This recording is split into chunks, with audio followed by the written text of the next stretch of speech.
The Candymaker's Gift, the inspirational legend of the candy cane.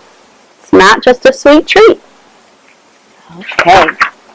The Candymaker's Gift, a legend of the candy cane by Helen Cato.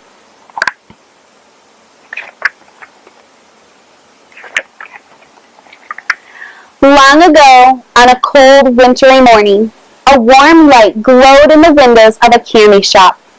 The old Candymaker shuffled to the front of the door and hung an open sign in the window. He put on his apron, then added a log to the fire in the pot-bellied stove. All the while he smiled, thinking about his 7-year-old granddaughter. What can I give my Katie girl for Christmas, he thought. I'd like to surprise her with a special gift. After he unpacked a wooden chest that held a hand-carved nativity set, he carefully arranged the figures in his store window.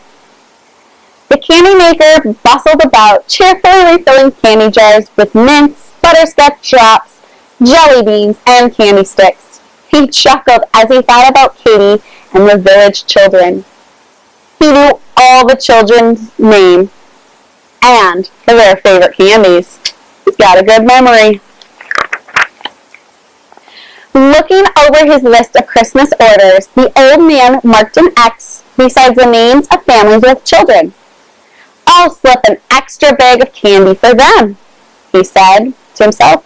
I wish I could see the children's faces when they find the candy surprise I've sent.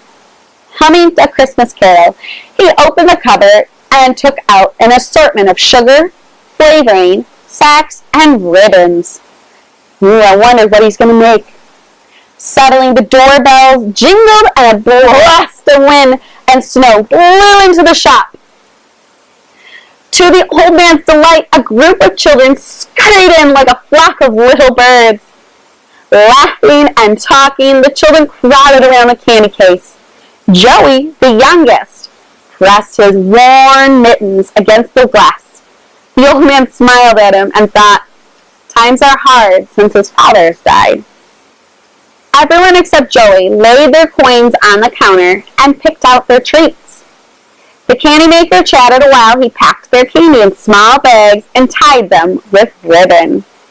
Those look tasty. I can't wait to decorate, Ben said. But little Sarah interrupted. I can't wait to see the China doll I get for Christmas. The other girls were silent.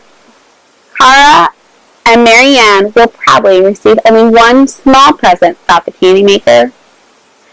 Chung piped in, our school party is on Friday. The Candymaker laughed. Chung, you always love to have fun. Sounds like a fun person to be around. Oh, time for school, said Ben, hearing the clock chime. The Candymaker quickly passed out the sacks and handed a special bag to Joey, whose eyes lit up when he reached for the gift. So kind and generous. Thank you. Merry Christmas, called the children as they scrambled out the door. Watching from the window, the old man glanced at the manger set. He remembered watching his father carve it many years ago. I hope the children won't miss the real gift of Christmas, he thought. Walking to the back of his shop, he knelt by a chair. Dear Lord, he prayed, you love these children more than I do. How can I help them know your gift of Christmas? Show me how I can bless them. Gripping the chair, the Candymaker pulled himself up and wiped a tear from his eye. He took down the old iron kettle, measured sugar and syrup into the pot, then lit the kitchen stove. Patiently, he stirred the candy mix, waiting for it to boil. When the syrup began to bubble, a smile brightened his face. Maybe that's what I can do. I'll try making a new candy for Katie and all of the other children. A candy that tells you about Christmas. What flavor should it be? He wondered. I know that Katie likes peppermint. Picking up a small bottle, carefully added 3 drops of peppermint into the pot. He said, smelling the minty aroma. This reminds me of the spices given by the wise men to the baby Jesus. Oh, I want this candy to be what? Said the old man. Because Jesus is the Holy Son of God. And it should be hard candy because Jesus is like a solid rock. Always there when I need him.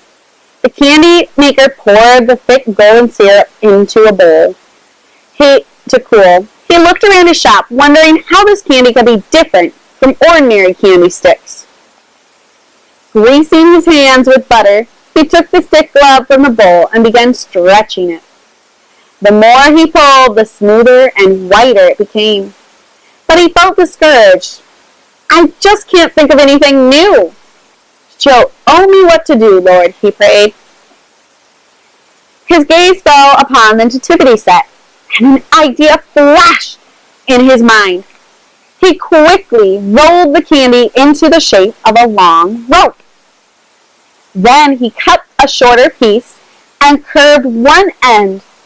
He held up the finished stick and said, "What will Katie and the children think?" Looking at theirs. The doorbells jingled again, and the familiar voice interrupted the Candyman's thoughts. "Hi, Grandpa, I'm here." A girl with bouncing curls skipped across the room. The old man laid down his candy stick and hugged her. "Katie, how's my favorite granddaughter?" The rosy-cheeked girl laughed. "I'm your only granddaughter." Katie's eyes widened when she spotted the candy stick. "What are you making, Grandpa?" "It's a funny shape." The candy maker sat down to watch her. "What do you think it is?" He wrinkled his brows, waiting for her to answer. She grinned. While she turned the stick sideways and around. "I know! It's a cane, like the one you take on your walks." It does kind of look like that. The old man laughed. "It does look like my cane when you hold it that way." Katie pointed to the nativity set. "That shepherd has a cane too." "You're right," he said. "It's called a staff." Shepherds use the staff to comfort their sheep, guide them on the right path, and keep them out of trouble. He smiled and added, "Go ahead and taste it." While Katie licked the sweet stick, he continued, "This staff reminds us of Jesus, our good shepherd. A good shepherd will do anything to save his sheep, even give his life." So she's tasting it there. Let's see what she thinks. The candy maker cut another candy stick and curved the end. "How can I explain everything?" he wondered. Turning the stick upside down, he asked his granddaughter, "Now what do you see?" Katie's eyes sparkled. "It's the letter J." "Why did he make a J?" He smiled. "Because we celebrate Jesus' birthday at Christmas. And the Candy J is my special Christmas gift to you." She paused, looking at the candy. "But it's kind of plain. Could you make it pretty?" He chuckled. "You're right. It does look plain." He opened a cupboard full of small jars. "I want it to be white because Jesus is holy and sinless. But I can try adding some color." "Use red," said Katie. "I like red for Christmas." He took a jar from the shelf and a small paintbrush from the drawer. "What does red make you think of?" he asked. So think in your head, what does red make you think of? Katie watched her grandfather dip his brush into the food coloring. "Red makes me think of hearts and love," she said. "Ah, you're helping me, dear girl." He carefully painted a swirl around the white stick. When he finished the long stripe, he paused. The Bible says, "For God so loved the world that he gave." Oh, Katie, never forget that first gift of Christmas. Was baby Jesus the first gift of Christmas, she asked? Yes, Jesus was God's gift to love the whole world. This red stripe can remind us of God's love. He spoke in a softer voice as he began painting another line. Red also makes us think of the blood that Jesus shed for us on the cross. There he is painting the candy cane. Finish it up. It makes me sad that Jesus died, said Katie quietly. It is sad, but it's the way Jesus proved his love for us. When you taste the sweet candy, think about his sweet love. And remember, Jesus came out of the grave and lives with us today. Katie smiled and nodded. Someday we'll live with Jesus in heaven, just like Grandma. Yes, we will. Forever and ever and ever. Heaven is God's gift that never ends. The old man's eyes glistened as he handed her the finished candy stick. Watch how you hold it. It's still wet. Wow, that's a pretty exciting gift. The elderly shopkeeper leaned back in his chair. Well, what do you think of it, Katie girl? I like it, Grandpa. Can you make some more for all my friends? Yes, and we can work together. After I cut each stick, you can curve one end. Then you can try painting the stripes. This is going to be fun, said Katie. Jumping up and down, tears of joy filled the Candymaker's eyes. Silently he prayed. Thank you, Lord, for hearing my prayers. And thank you for Katie. The old man smiled at his granddaughter. Katie, dear, you were part of God's answer to my prayers. I wanted to give you a special gift, but you gave something to me. You helped me make a candy that tells the meaning of Christmas. Oh, Grandpa, I'm glad I could help you.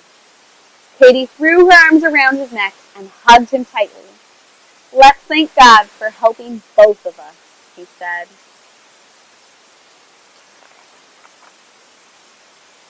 They knelt and prayed for that this candy gift would be a reminder of God's perfect gift of love, Jesus. And that through it, many would learn the true meaning of Christmas. Snow fell quietly, blanketing the little store, while the warmth of the wood stove and the sweet smell of candy filled the workshop. The Candymaker knew that he and Katie would always remember this day. They never dreamed this sweet gift would become part of a Christmas tradition around the world. Today we call it the candy cane. The